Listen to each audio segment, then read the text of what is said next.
আর বন্ধুরা আপনারা দেখাচ্ছি একটা জিনিস, এইগুলো নোকাল কাটা তেল ভরে ভরে অবস্থা দেখুন। এই ভ্যালটা দেখুন আর এই ভ্যালটা দেখুন, ঠিক আছে।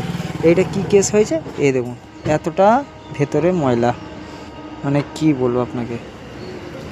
যেদিন আমি ক্যামেরা দিয়ে জুম করে দেখানো যায়, এর ভিতরে কাঁচড়া দেখুন, এতটা কাঁচড়া এই গাড়ির মধ্যে অলরেডি রয়েছে, ঠিক আছে। গাড়িটা কিভাবে স্টার্টটা হবে, গাড়ি কীরকমভাবে চলবে, এইগুলো প্রবলেম যে দেখানোর কারণ হচ্ছে গাড়িটা, বিশেষ করে এই যে গাড়িগুলো প্রবলেম হয়, এইগুলো পিস্টনের বা যেসব ময়লাগুলো কার্বনগুলো এই গাড়িতে যে পড়েছে, এই দেখতে পাচ্ছেন, এই গাড়িতে নোকাল কাটা তেল ভরলে এই জিনিসগুলো প্রবলেমগুলো আসে। যেরকম এইখানে জমে গেছে, একটা ভ্যালভ পুরো মিসফায়ার হয়ে গেছে, ঠিক আছে।